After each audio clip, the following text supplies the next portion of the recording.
A very good evening to you and welcome to the Uganda Catholic Television. It is the Monday edition of Uctv News. I'm Sunday Gloria Aboch. Now, the Uganda Police has issued a set of safety and emergency guidelines or tips for the Muslim community during the Ramadan period.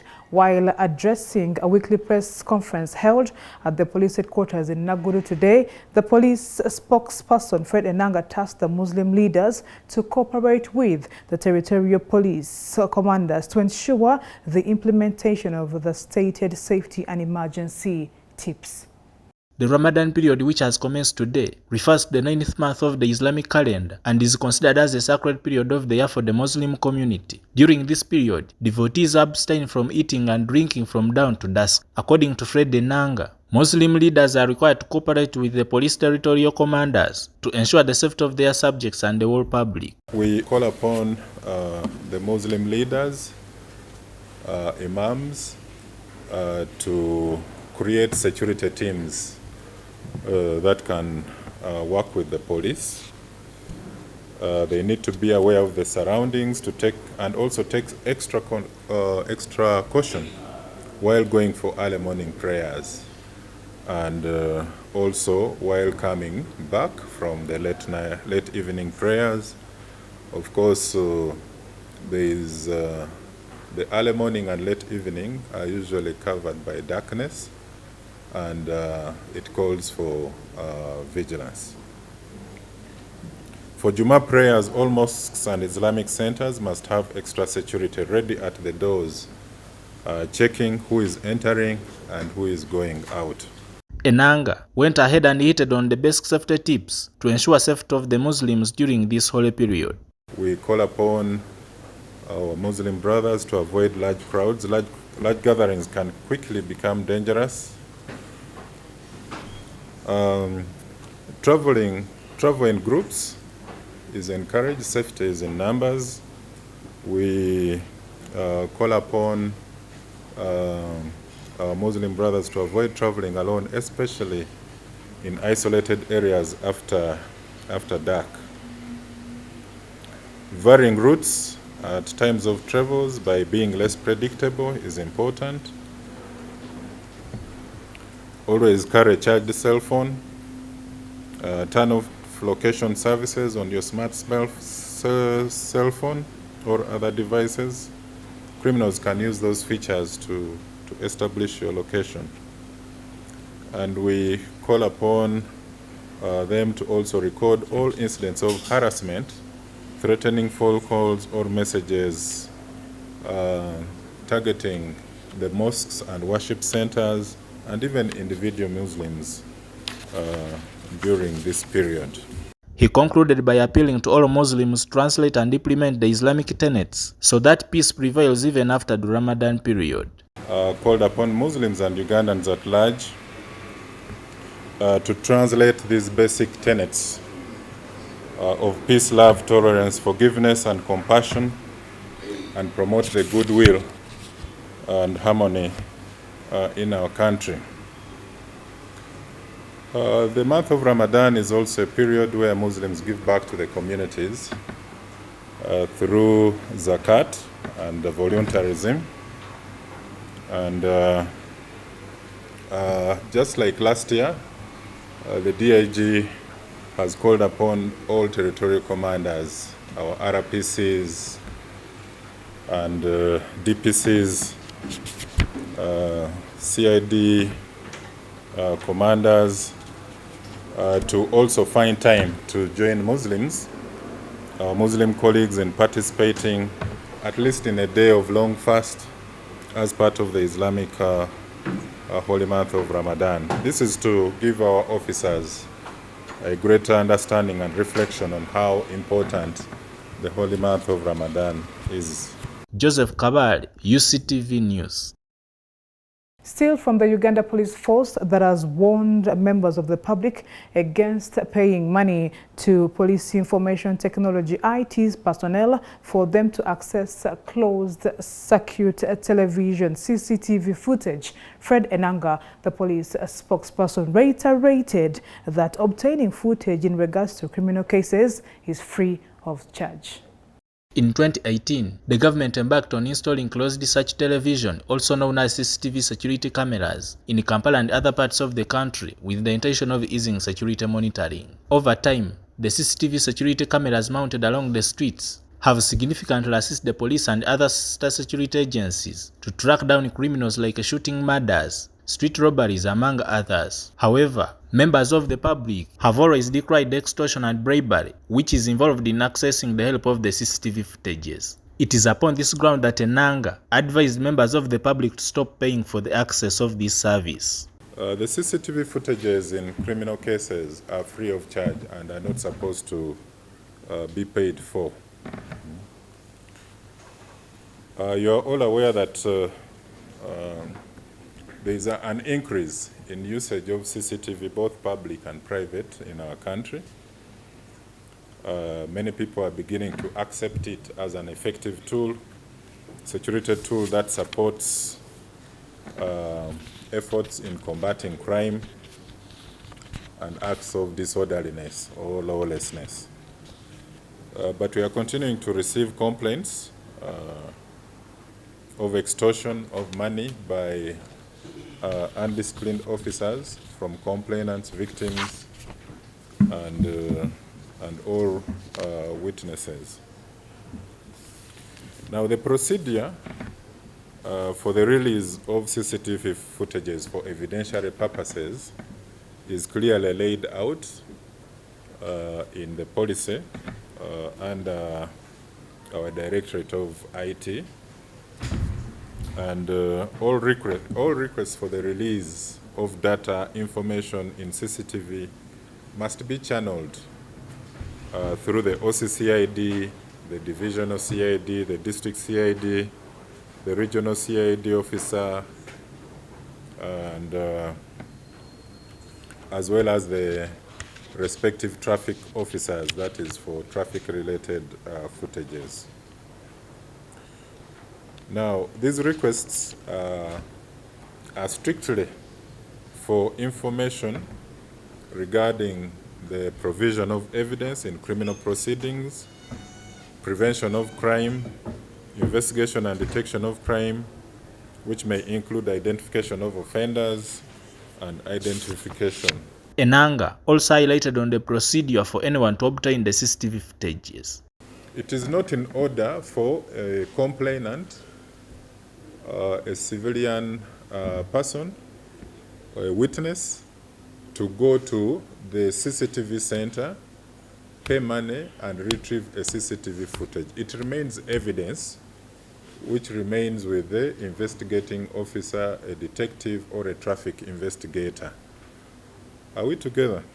So we are saying that it is the duty of the person who is investigating your case to write a formal request to the responsible officer in CID or traffic,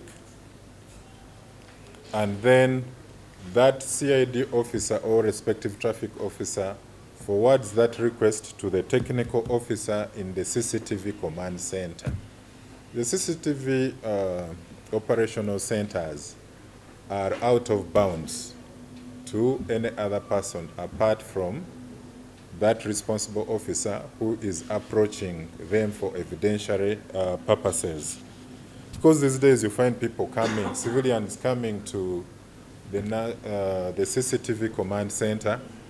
They have sent us for a footage. No, that is not correct procedure. On the other hand, Enanga tasked the renowned Jessa Farm Diaries company to pull down the controversial commercial advert, which involves a traffic police officer being bribed with a Jessa drink while on duty, insisting that this not only misrepresents the image of the institution, but also illegal. Strongly come out to condemn the usage of its traffic image as content in a controversial commercial advert of a type of juice popularly known as Jessa juice. The TV advert that you have seen deceptively suggests that a traffic officer during a normal traffic enforcement routine stopped a driver for inspection. but was immediately compromised with a pack of Jessa juice by the panicked driver and children, after which he left them to proceed without inspection and used words, you can go, while taking the Jessa juice. Of course, the ad made reference to the traffic police as being corrupt and easily bribed by Jessa juice. The driver is seen allegedly bribing a traffic officer with a packet of Jessa juice in front of children, and then lets them off the hook. It also draws a link between the traffic officer, the driver, and children, where the driver and children are depicted as traffic violators, and then the traffic officer as a corrupt officer.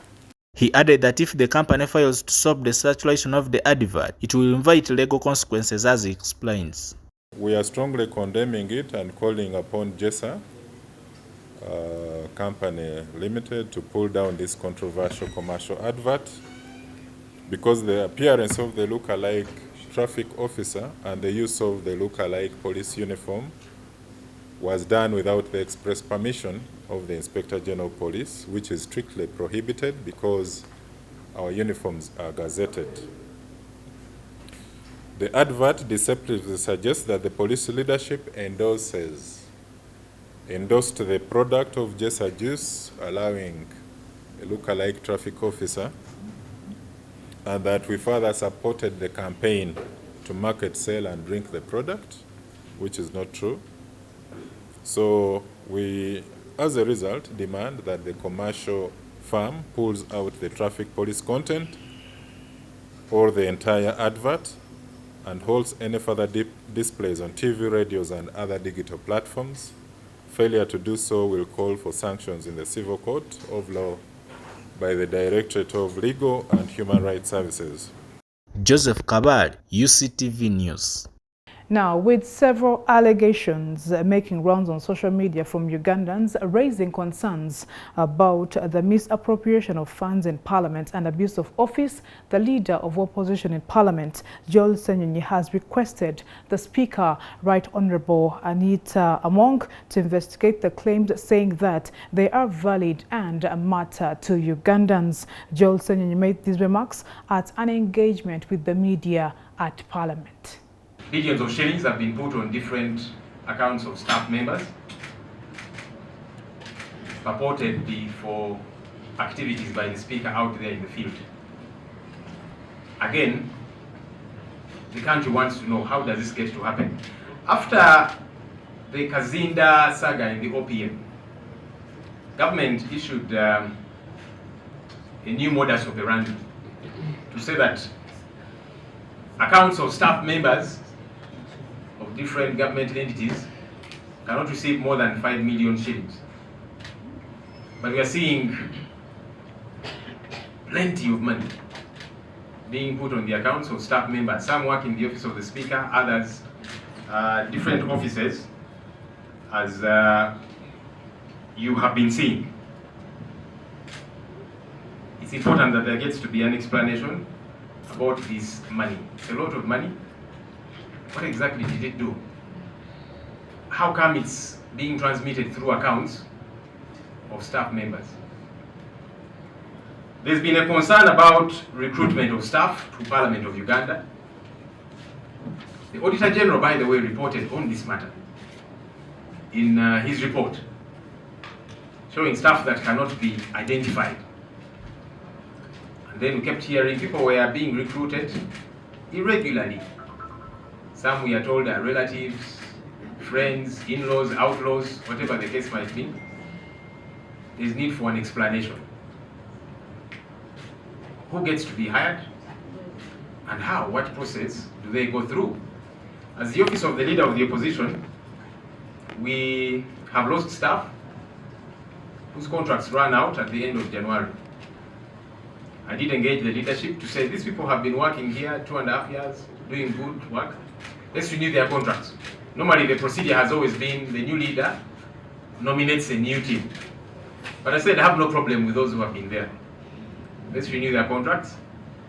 The Speaker of Parliament, together with the clerk, told me that there's no money, that the wage bill ceiling had been hit, so contracts cannot be renewed. But as that's happening to the office of the leader of the opposition, we then hear there's other recruitments happening. How? There's need for a proper explanation to all of these different issues. In our engagement with, at least on our end as a party, when we were asking our colleague, the Honorable Mpuga, and said, how exactly does this get to happen? What happens to whoever becomes lob after you, for example? And the response was, every lob gets to negotiate their own benefit. That's problematic. Because then I asked, assuming now as new lob, I quote unquote behave well to whoever is meant to okay this, does that mean I can negotiate for 2 billion shillings? It is not right. Also, there's been dishonesty around this issue because our colleague said he has not received this money yet. He's been waiting for the first installment. We saw the spokesperson of Parliament, Mr. Chris Obore, on TV somewhere confirming that former LOP and the three commissioners received this money. We need to be honest as leaders. It's important. So as the shadow cabinet, we have agreed on 3 things regarding all these various allegations, all these various matters. Number 1, that I write to the Speaker, which I have done,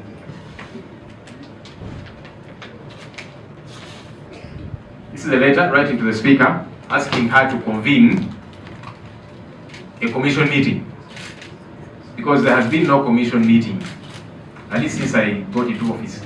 Not one that I'm aware of. So it's important that the commission gets to sit and we get answers to all of these various expenditures, plenty of money that is not explained legally or even morally. That commission meeting gets to happen urgently within this week. If there have been meetings happening and I'm not in the know, this one I want to be in the know, so that I sit therein and ask questions. Because the commission okays all of these expenditures. We want to know. Number 2, you know that Parliament was adjourned, sine die, and we don't know when next it's going to sit. So as the shadow cabinet, we are asking the Speaker to convene Parliament soonest within this week, so that we discuss these matters. So that as an institution, we get to be accountable to people out there. You're watching Uctv News. Let's take a look at today in history.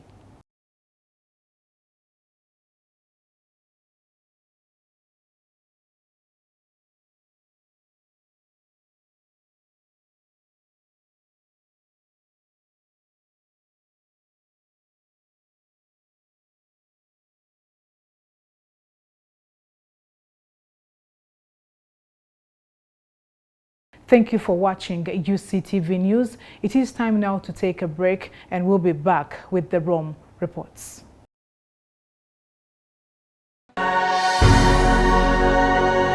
Uctv, good news for all.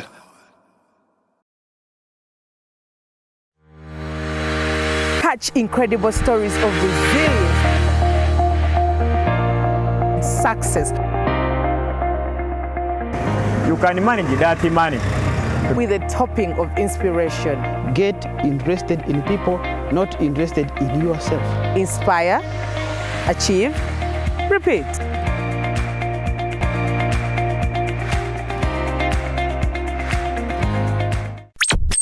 You are watching Uctv, good news for all. For this and more, tune in to Kasese Get Radio 100.5 in Western Region, located at the hill of the Diocese of Kasese. KGR brings you all Catholic programs and an advertising platform in all our radio shows like Good Morning Renzori, Chama Tohoka, Ukute, the business show, Propeller, the request show and sports, Evaluation by Hingaba Kuluka, Late Night Show, and many others. Our other services include Isuzu Tipa, a no car, public address system, live band, Omokekera, an audio recording studio, and outside live broadcast. For more information, call 0773-597-166 or visit our website www.kasesegatradio.com.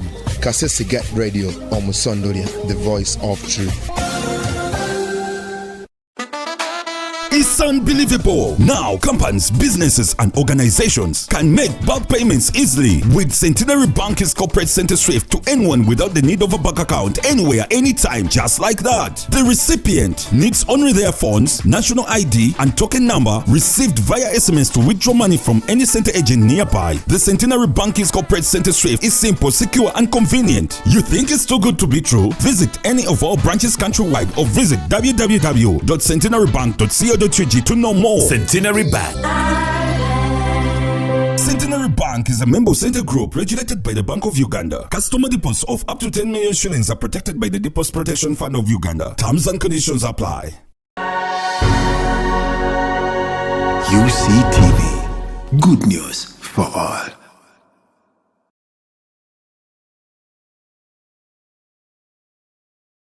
And with that, thank you so much for watching UCTV. Good evening and good night. I am Sunday Gloria Aboch.